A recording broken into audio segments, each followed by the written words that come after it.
New alarm bells ringing tonight on the coronavirus outbreak in this country. Doctors say the virus is spread through droplets when someone coughs or sneezes. And I think the business community, it's in their interest that people actually stay home and stop the spread. For a business that can allow more employees to telecommute, we want you to do that. Hi, friends. I'm Andy Paul, host of the Sales Enablement Podcast, and I want to encourage you to listen to my brand new special 6-part podcast miniseries titled Selling with Purpose. The team behind Sales Enablement Podcast and I put together this incredible series of inspiring conversations exploring what it means to sell with a mission greater than just hitting your numbers in this era of COVID-19 and beyond. So tune in to hear from world-class enterprise sales leaders and learn how their 6 companies will close $50 billion selling remotely. See how they've supported essential workers with the products and services they need to stay safe and thrive during this time of crisis. Subscribe to Selling with a Purpose now on Apple Podcasts, Spotify, Stitcher, or wherever you listen to podcasts.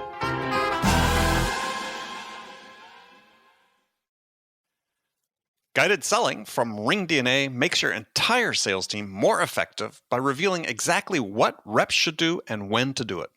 Guided selling works by transforming sales data into a curated list of prioritized sales actions. So when reps start their day, they'll never again wonder which prospects and accounts or hot inbound leads to reach out to next. Guided selling even shifts reps' priority in response to real-time buying signals. Finally, even new reps can sell like seasoned ones. Let RingDNA be your guide to success. Learn more at ringdna.com/guided selling. That's ringdna.com/guided selling.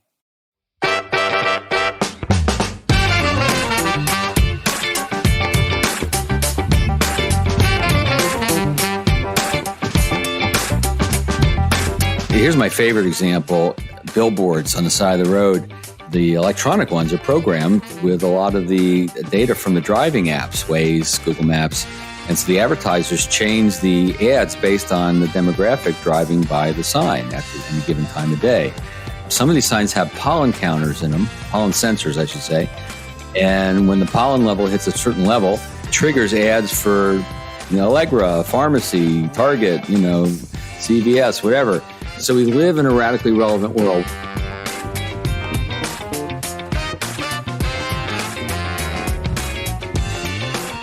Hi, friends. Welcome to the Sales Enablement Podcast. I'm your host, Andy Paul. Now, that was Bill Cates.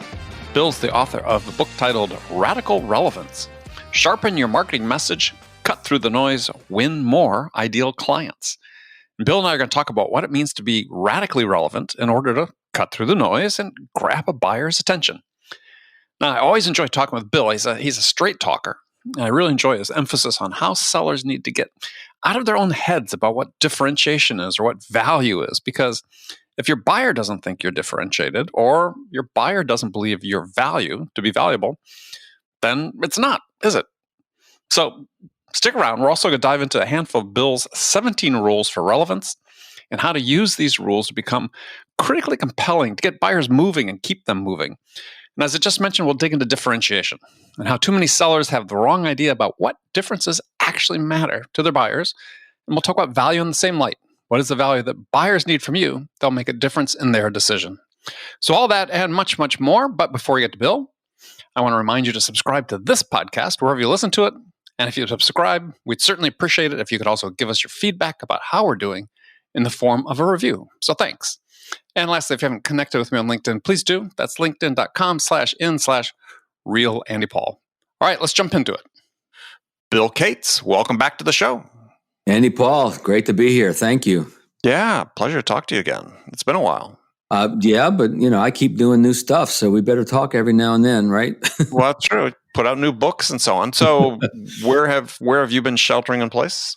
Annapolis, Maryland, not Indianapolis, but Annapolis, Maryland. Annapolis, Maryland, yeah. Capital of Maryland, once the capital of this nation for a little while. Mm-hmm. On the Chesapeake Bay, beautiful place, Naval Academy. It is a gorgeous place. I went on a recruiting visit to the Naval Academy before my senior year of high school. What a gorgeous place. Yeah, very cool. Yeah. And actually, a good friend who used to live there, his wife, I don't know if we talked about this before, his wife had started Caroline's Cakes. Have you ever heard of Caroline's Cakes? I have heard of Caroline's Cakes. Yeah. So That's interesting. Oh, she started that. Is her name Caroline? I hope. she is. Unfortunately, she's passed away. But yeah, they started this. It's become quite a sizable, small family-owned business, making these incredible cakes that each one I think weighs about 10 pounds. And so, but man, are they good! They're famous for their southern 7-layer caramel cake.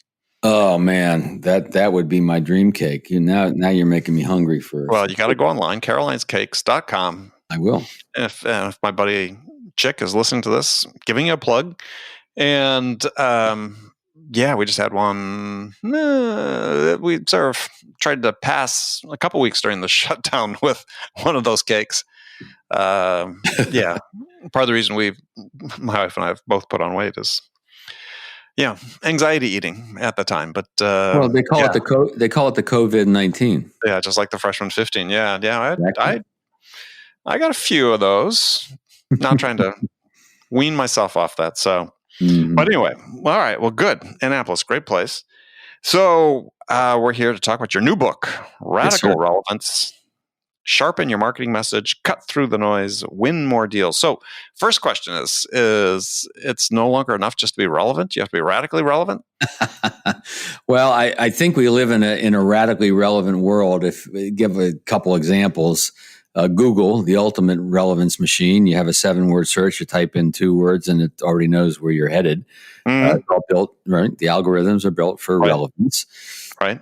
Amazon, YouTube, all of that stuff. And then here's my favorite example is billboards on the side of the road. The electronic ones are programmed with a lot of the data from the driving apps, Waze, Google Maps. And so the advertisers change the ads based on the demographic driving by the sign at any given time of day. Now, some of these signs have pollen counters in them, pollen sensors, I should say. Mm-hmm. And when the pollen level hits a certain level, it triggers ads for exactly. Allegra, pharmacy, Target, CVS, whatever. And so, so we live in a radically relevant world. We also know that it's so easy to really learn about your prospects, at least something about them, that it's just plain silly and foolish to not bring some knowingness to the table in terms of your sales and marketing. And people expect that, right? I mean, how many emails and phone calls and other things we get from people that they have no clue who we are. They're just spraying and praying. And so we don't pay attention. The brain doesn't pay attention. The brain doesn't want to waste time on that nonsense. And so we've got to start focusing and focusing and focusing. And so the more we learn, the narrower, and we'll talk about it, the narrower we get in our focus in terms of our market, in terms of our bullseye and the target, the more our message is going to resonate with that prospect. And they will then give us the time of day so we can spend some more time with them. Yeah, I always find it interesting. And I was just having this conversation with someone right before this interview is why, given that we have enough data to know that, being more niched, more specific, more educated about our focus, our target customers, that the vast majority of people are still, as you said, just spraying and praying. It's like, why, right? It just seems contrary to human nature to keep doing that, unless, I guess, it works to some degree. Well, I mean, it's a pure numbers play, and it's not very efficient from a dollar standpoint, right? Depending on what you're paying for it, of course.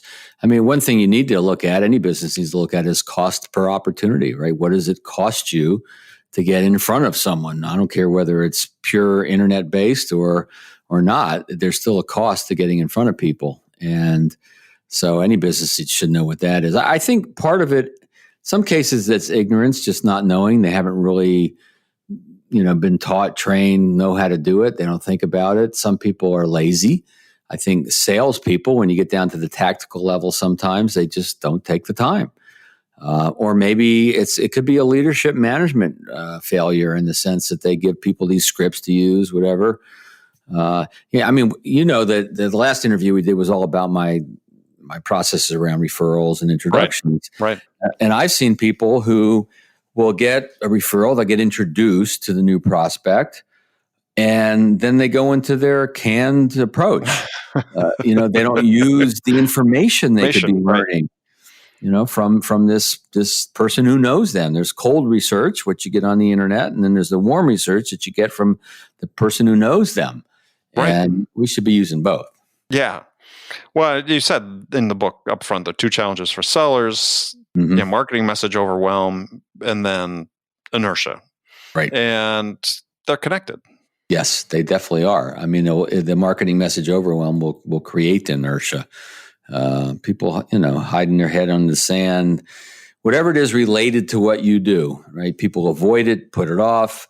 That you have to, sometimes the inertia is caused by the incumbent, right? There was someone else that they're working with. They might not even be thoroughly happy with that person, but the devil they know is better than the devil they don't know. I think some, prospects are lazy. And so how do we get them out of that? Well, I use a physics metaphor. Isaac Newton, the first law of motion, a body in motion will stay in motion, a body at rest will remain at rest unless acted upon by an outside force. Right? So that's inertia. They're either going to keep it, right? And we got to become that outside force, and not real force, but we've got to slap them upside the metaphorically slap them upside the head to get their attention. And what's the best way to do that? Well, it's an introduction from someone they trust.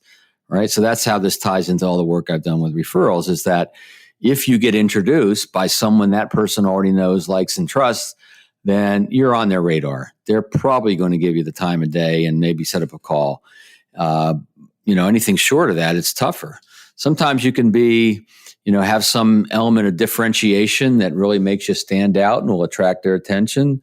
Sometimes you can be, say something a little controversial, which will act as that kind of outside force to grab someone's attention. There better be something behind it. It better not be a bait and switch. So for instance, there's a book out that says, stop asking for referrals. And in the book, in the book, the gentleman says, well, I didn't really mean that. You should be asking for introductions. Now, I believe in that. We should be using the word introductions more these days. But to me, that's a little bait and switch trickery. Yeah. And so we have to be a little careful about that cleverness and that, counterintuitive approach. But nonetheless, it can work. I mean, I'll say, for instance, sometimes referrals are worthless. And then I'll say, I know you're wondering, why is the referral coach saying referrals are worthless? Well, they're worthless unless we get introduced, unless we get connected. So then we build on that, as opposed to don't do this. Oh yeah, okay, it's okay to do it. That's kind of disingenuous. Yeah, so, well, you just raised the point. So tell people what you see as the difference between a referral and an introduction. Yeah, so an introduction is kind of, I have 3. All right, so word of mouth, introduction, referrals, and introduction. So, word of mouth is people talking about you, and there's nothing wrong with that. It's good. It's important. We should all be getting some word of mouth. Now, some businesses can thrive from that, right? Restaurants, except for when there's a pandemic, but restaurants, movies, books, certain things, thrive on the word of mouth. They need it. But there's a lot of other businesses, like an accountant or a financial advisor or a few, other kinds of businesses, that word of mouth isn't going to be enough, and it's not necessarily going to be the right people. So then the referral is kind of, call George, use my name. Right. It's kind of, some ministries call it a referred lead. Well, guess what? George doesn't pick up his phone anymore, especially if he doesn't know who's calling. And he's wondering why their friend gave his name out to someone he doesn't know. So forget that. That's going to voicemail. Right. And so an introduction, of course, is when you're actually being connected, introduced, Laura, meet George. George, meet Laura. That can be done in person. It could be done over the phone. A lot of people are doing it with an email. I call it an email handshake.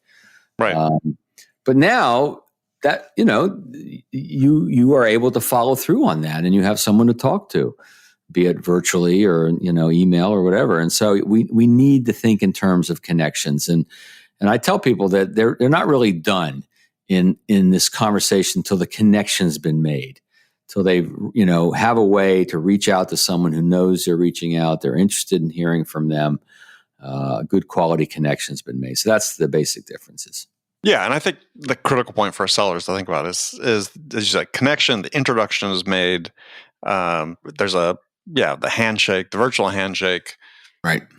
Yeah. Otherwise, referred lead is a good way to look at it. Yeah, look, can it work a little? Yeah, sure. Does word of mouth work for some businesses to a certain degree? Yeah, of course. We should all be getting unsolicited referrals.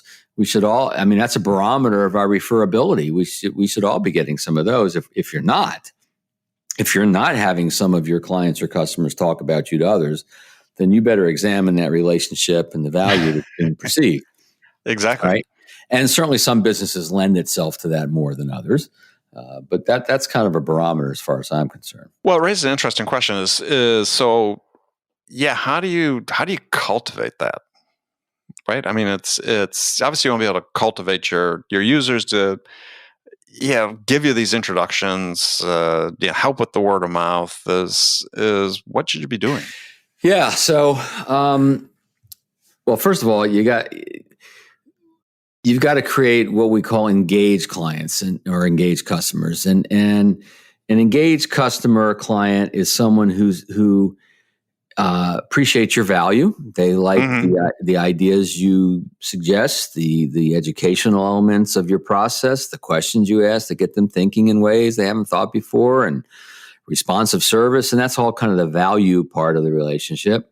And then the other part is the personal connection.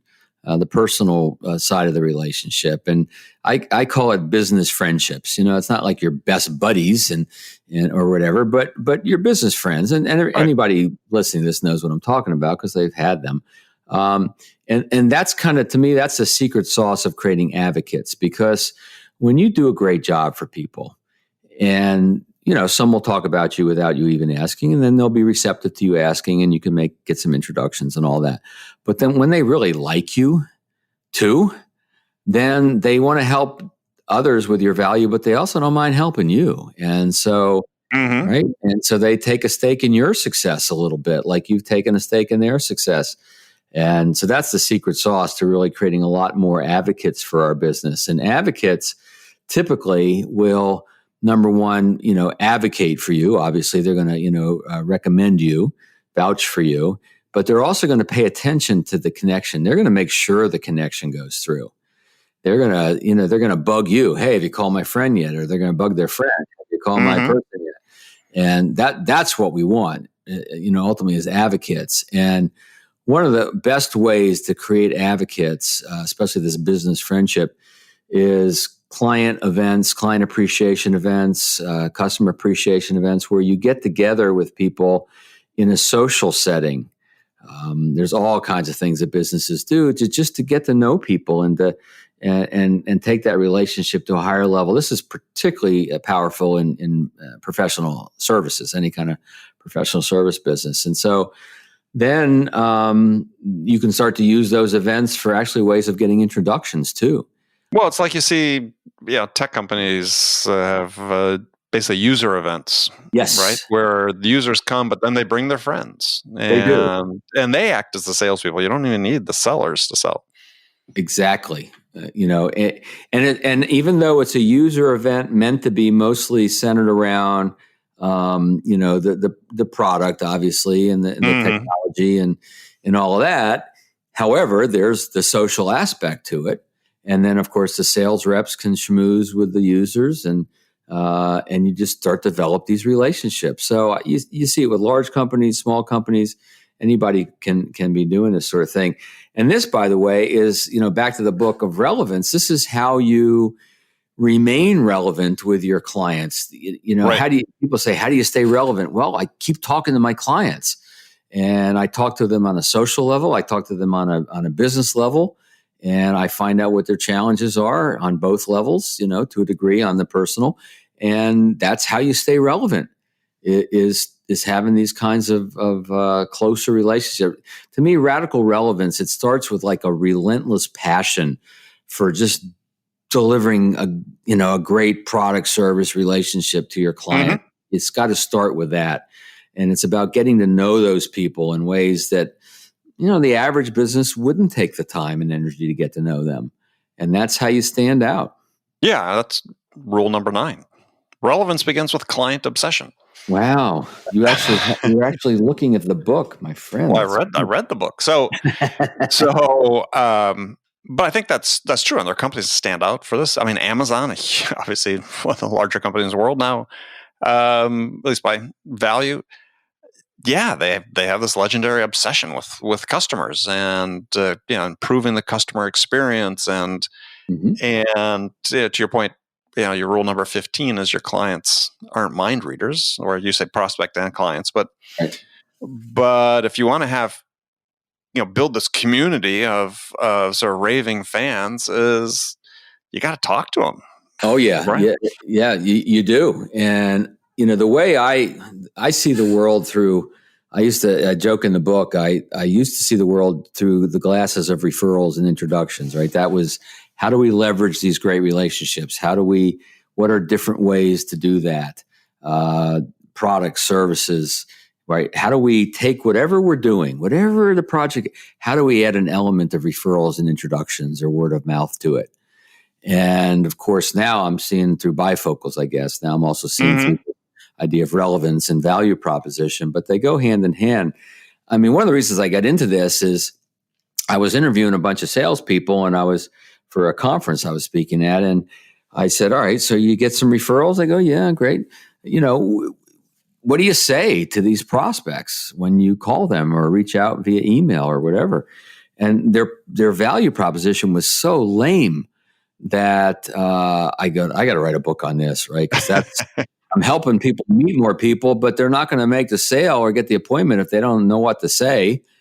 So this is fundamental, right? How you believe in and talk about your value is fundamental to your success. And it's why I see a lot of folks who are newer in sales not succeed, because they never truly got inspired and believe in and an emotional connection to the value. I don't care what you're selling, right?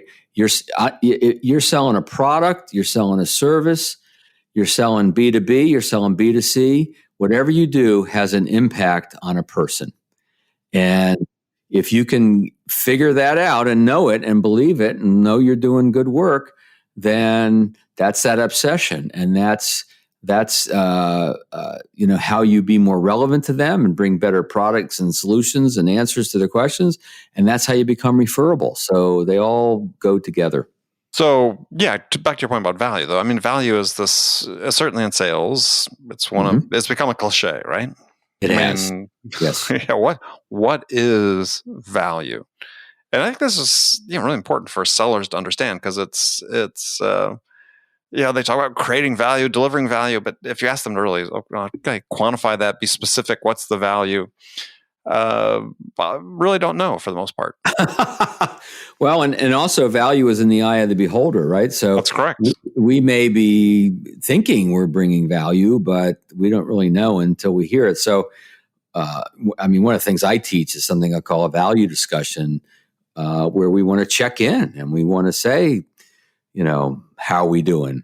We've been through a process to get to this point, or we just talked about a lot of things this meeting. What stands out as the most valuable? So we want to check in and see.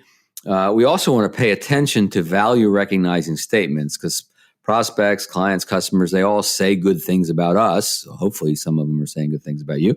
And so now we know value is being delivered. But, value is what? Value is ideas. It's perspective. It's ways to look at things differently.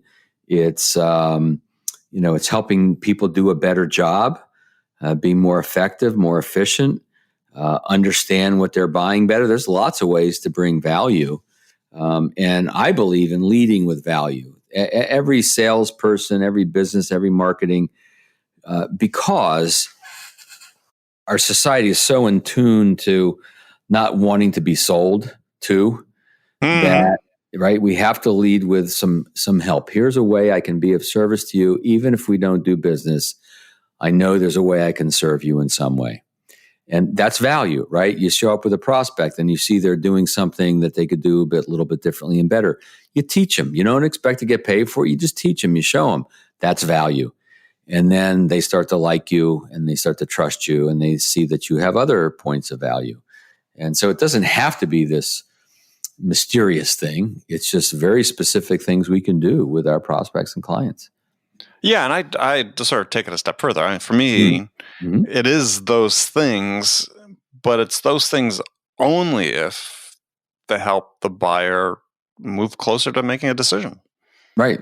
Well, I think there's both. I mean, I think there's value in the decision process, and then there's just value, just way to help the customer, right? Right, but if you look at but they have to help the customer in the context. Why are you talking to them? Because hopefully they're evaluating, making a decision about how to solve this problem, how to achieve a certain outcome or whatever. Right. And you can consume some of their time, and if it doesn't help them in some dimension in making that decision about what to do, doesn't mean it could be small progress, but it's progress. Right. If there's no progress, maybe you just wasted their time. Exactly. And then there's no value in it. Yep, I hear you. So that's why I agree with you. It's those things you talk about, insight, questions, data, whatever, but it has to be in the context of did we help you? Yeah, move forward. Right. Love it. And because you talk about that being critically compelling. I'm sorry. Let me get that straight. Critically compelling, right? To your point about inertia, is to get them moving and keep them moving. And if you have meetings with your clients where you're not delivering something that they perceive to be valuable to helping them move closer, making a decision, they're not moving forward. And therefore, in my world, in my experience, it's not valuable to them. Right. No, makes sense. It's good.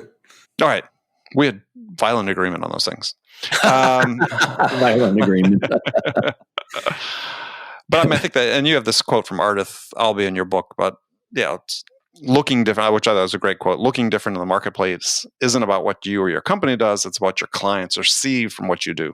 Right. And it's get away from the features and benefits, and what do people get from investing in your product?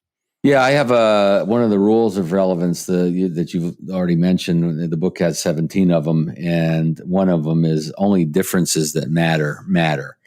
Right. So, there's a lot of conversation around, well, what makes you different? What makes you different? What makes you different? A lot of people struggle with it, possibly because they don't have a good target market. They don't have this relentless passion for their clients or customers. So they don't know how they stand out. But, it's some people have superficial differences. And so, but that doesn't matter. So I'll give you an example. I do work with a lot of financial companies, and there was a trend for a while where financial advisors were building their websites to reflect their hobbies, fishing, dogs, cooking, whatever. And there's nothing wrong with that. Yeah, being personal. And there's nothing wrong with that. There's nothing wrong with conveying, but they were seeing that as part of the differentiation of their brand.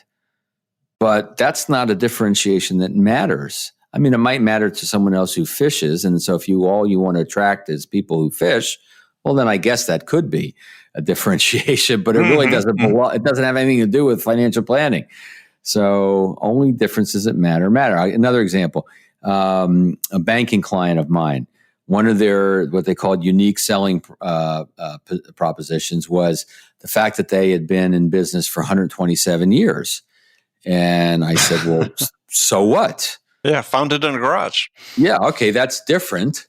Yeah, okay, I get it. But how does that benefit me, if at all? And a younger person may say, well, they're probably old and they're probably out of date and stodgy and don't have the latest apps.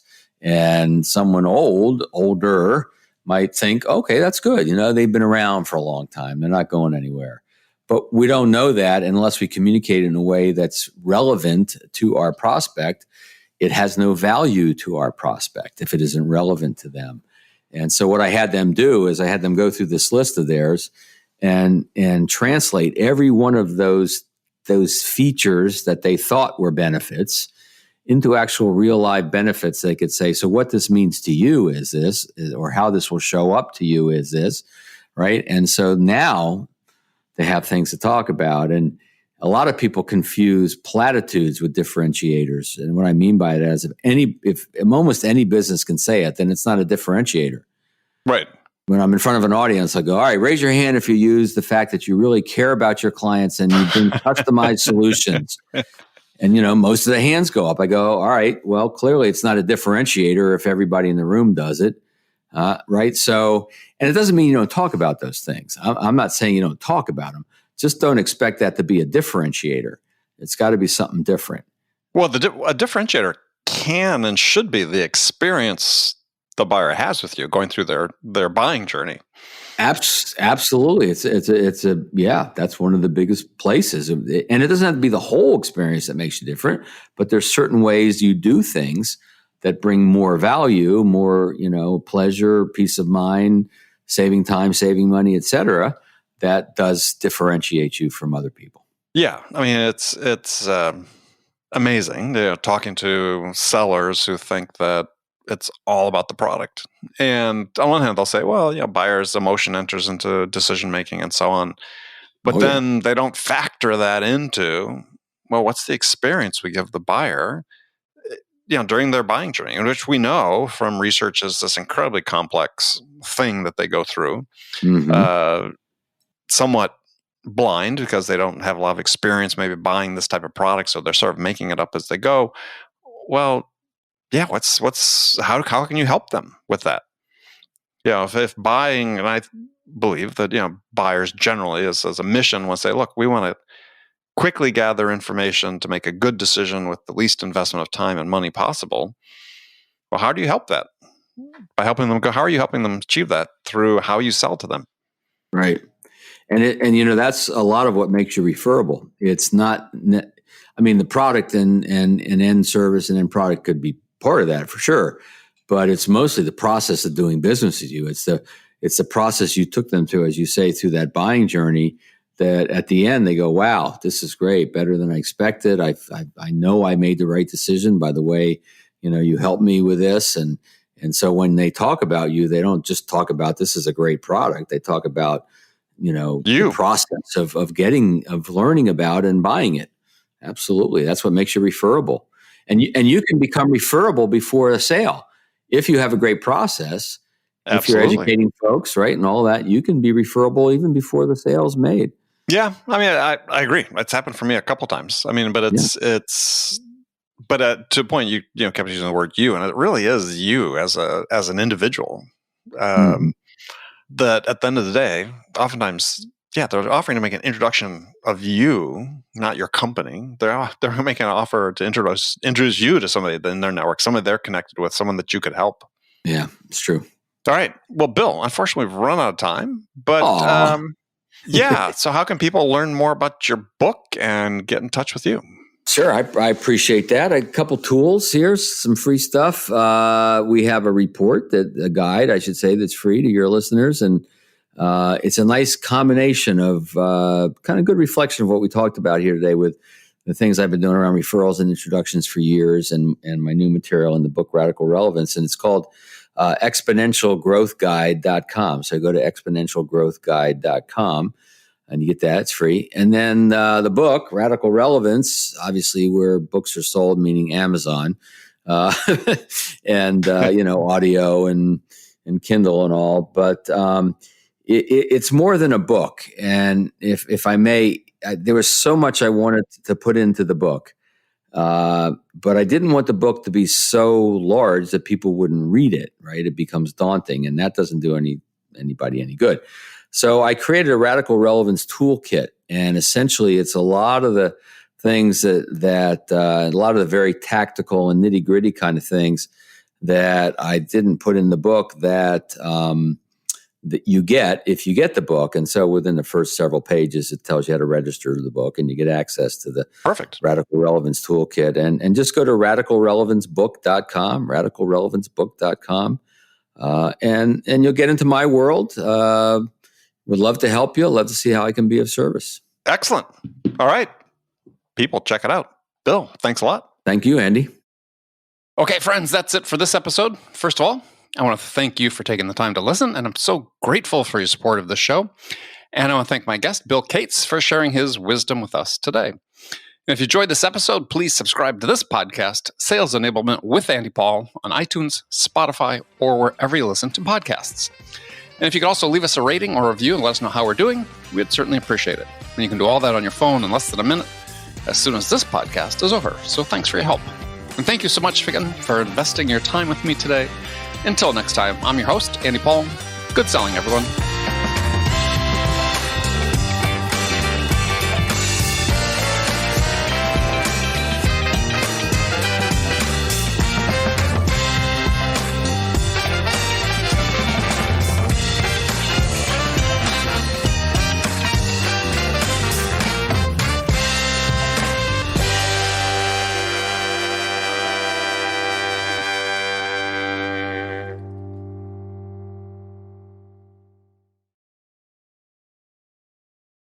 RingDNA is the leading sales enablement platform that uses AI to help scale business growth. Trusted by the top companies across the globe, RingDNA offers a suite of powerful tools for every sales role. The RingDNA Dialer radically improves sales productivity and call connection rates, while guided selling helps reps know exactly what to do and when to do it. Conversation AI uses artificial intelligence to surface the most impactful coaching opportunities in real time. So, no matter where your team is working from, the RingDNA platform can help them exponentially increase call connections, opportunities, and revenue. Learn more at ringdna.com/platform. That's ringdna.com/platform.